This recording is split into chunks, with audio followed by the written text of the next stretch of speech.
ஒன்றவன் தானே இரண்டவன் இன்னொருள் நின்றனன் மூன்றினுள் நான்கு உணர்ந்தனன் ஐந்து வென்றனன் ஆறு விரிந்தனன் ஏழு உம்பர் சென்றனன் தான் இருந்தான் உணர்ந்து எட்டே என்று திருமூலர் பாடுகிறார். ஈசனாகிய இறைவன் ஒருவனாக இருக்கின்றான். அவனே இரண்டாகவும் இருக்கிறான். சிவசக்தியாக இரண்டாகவும் இருக்கிறான். சிவனும் சக்தியுமாக இரண்டாகவும் இருக்கிறான். அவனே சிவன் பிரம்ம விஷ்ணு ஆக மூன்றாகவும் இருக்கிறான். சிவன் நான்முகன் மாயோன் என மூன்றாகவும் இருக்கிறான். நான்கு வேதங்களிலும் அவனே இருக்கிறான்.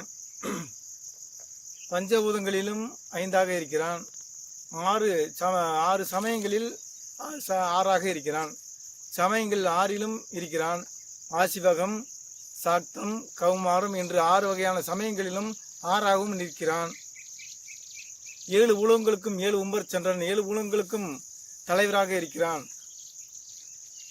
தான் இருந்தான் உணர்ந்து எட்டே. அவன் இறைவனாகிய ஈசன் 8 குணங்களை கொண்டனாக என் குணத்தானாக இருக்கிறான் என்று திருமூலர் சொல்கிறார். சர்வேஸ்வரன் ஈசனால் சகல ஞானங்களும் சகல இதுகளும் போதிக்கப்பட்டு சித்தர்களுக்கு அருளப்பட்டது. இப்பொழுது நாம் பார்க்க வேண்டியது பூனை. பூனை என்றால் என்ன? புலியின் உருவத்தை கொண்ட ஒரு சிறு உயிரினம் என்று சொல்லுகின்றோம். புலியை விட பல மடங்கான ஒரு நுட்பமான அறிவும் திறமையும் கொண்ட இனமே பூனை இனம். புலியை விட பல மடங்கு அதீத மனசக்தியை கொண்ட இனம் பூனை இனம். இந்த பூனை இனம் அது என்ன அப்படி என்று பார்த்தால், இது சித்தர்கள் வழிபாட்டில் ஆதியில் இருந்துள்ளது. காளியினுடைய சூட்சம வாகனம் பூனை. காளியினுடைய ஸ்தூல வாகனம் சிம்மம். இதை ரகசியமாக சித்தர்கள் வரையறுத்திருக்கின்றார்கள். காளியினுடைய ஸ்தூலமாகவும் கண்ணுக்கு தெரியக்கூடிய பெரிய வாகனம் சிம்மமாகவும், காளியுடைய சூட்சம வாகனம் பூனையாகவும் சித்தரித்திருக்கிறார்கள். ஏன் சித்தரித்திருக்கின்றார்கள் என்றால், பூனைக்கு மாய சக்தியும் மாயத்தன்மையும் மாய மனோசக்தியும் அதிகம் உள்ளது. இதுகளில் ரொம்ப வலிமையானது கருப்பு பூனை. இது பஞ்சபூத சக்தியை மாற்றி கண்ணை மறைக்கும் ஒரு மாயாஜால ஒரு சக்தியை கொண்டது கரும்பூனை. இதை நாம் வீட்டில் வளர்த்தாலே தீ சக்தியில் எல்லாம் அகலும். பூனையை வளர்க்கக்கூடாது, பூனை வீட்டில் குறுக்கே போகக்கூடாது என்று சொல்லுவது அது தவறான கருத்து. பூனை ஒரு காரியத்துக்கு போகும்போது பூனை குறுக்க போனாலே அந்த காரியம் வெற்றியாக முடியும். பூனை வளர்க்கும் இடத்திலும் பூனை இருக்கும் வீட்டிலும் தீய சக்தியிலும் துஷ்ட சக்திகளும் வராது. சித்தர்கள் ஆரம்பத்தில் காளியினுடைய சூட்சம வாகனமாக பூனையை குறித்துள்ளார்கள். அதை பரிவாசியில் பல பேர்களை கொண்டு இயங்கியிருக்கிறார்கள். வாழைப்பொம்மை என்றும் வாழைப்பெண்ணை என்றும் பூனையை ஒரு சூட்சமாக வழிவிட்டு இருக்கிறார்கள். புவனேஸ்வரியனுடைய சூட்சம வாகனமே பூனைதான். இந்த பூனை இருக்கும் வீட்டில் தீ சக்திகளும் பிசாசுகளும் சைத்தான்களும் உள்ள நுழையாது. பூனையினுடைய மண்டைக்கும் அந்த கண்ணுக்கும் அவ்வளவு சக்தி இயற்கையிலேயே பிறக்கப்பட்டிருக்கிறது.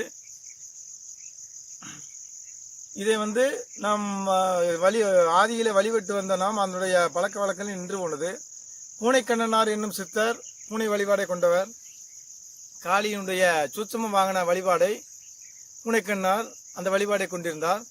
அவர் காலத்தின் மாற்றத்தால் எகிப்து சென்று அங்கே பூனை வழிபடக்கூடிய வழிபாட்டை அவர்தான் அந்த மக்களுக்கு கற்றுத்தந்தார். இங்கிருந்து அந்த பூனை வழிபடக்கூடிய அந்த சூட்சம கலைகள் எகிப்துக்கு சென்று விட்டது. அவருடைய சமாதி எகிப்தில் இன்றும் இருக்கிறது. எகிப்தில் பூனைக்கண்ணாருடைய சமாதி இருக்கிறது. ஒவ்வொரு சித்தர்களின் சமாதிகளும் ஒவ்வொரு இடங்களில் ஆத்மா அடங்கி இருக்கிறது. அதில் பூனைக்கண்ணனுடைய சமாதி எகிப்தில் இருக்கிறது. அதனால் நாம் பூனையை உருவத்தையும் பூனையினுடைய இதுகளையும் குட்டிகளையும் நாம் வளர்த்தால் வீட்டிற்கு மிகவும் நல்லது. நாம் எது நன்மையாக இருக்கின்றதோ அதை தவறு என்று சில தீய சக்திகளால் தடுக்கப்பட்டு விடுகிறது. நம்முடைய முன்னோர்கள் கலாச்சாரம் பாரம்பரியமும் இதனாலே மறைக்கப்பட்டு போனது. பூனைக்குரிய தீய சக்தி அளிக்கும் அதீத சக்தி பூனைக்கு இருக்கிறது.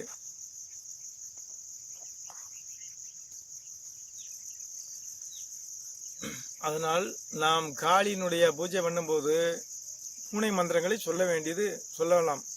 போகரும் பூனை மந்திரத்தை கூறியிருக்கின்றார். சில ரகசிய ஒரு ஏடுகளில் ஓலைச்சுவடிகளில் போகருடைய பூனை மந்திரத்தை காளியிலே சூட்சம வாகனமாகிய பூனை மந்திரம் என்று ஒரு மந்திரம் இருக்கிறது. அதை நாம் சொல்லிவிட்டு நாம் காளி மந்திரம் சொல்லும்போது அதீத சக்தி, பூனைக்குரிய அதீத சக்தி நமக்கும் கிடைக்கும்.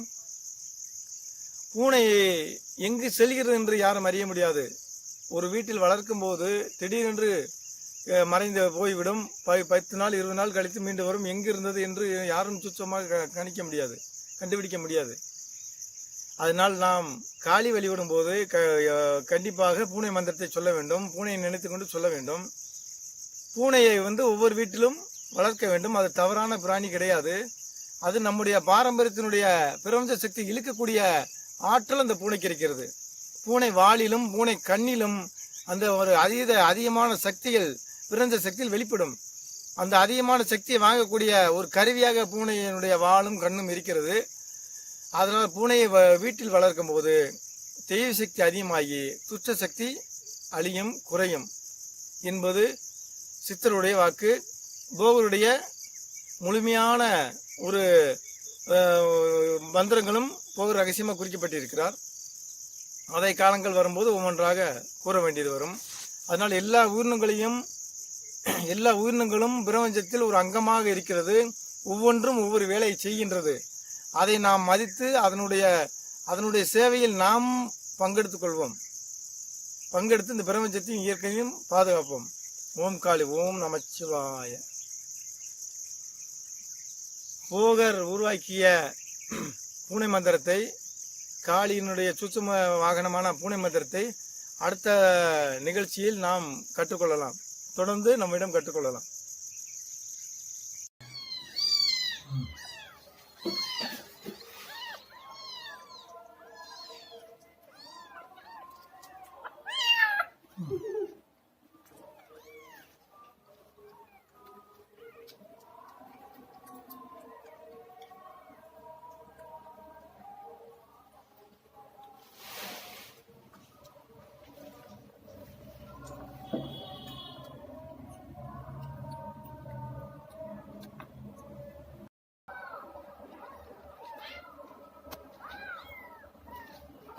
அது உறிஞ்சி குடிக்காதா? மட்டும் குடிக்குது. கட்டில் வச்சுட்டா பொடி குட்டி தானே.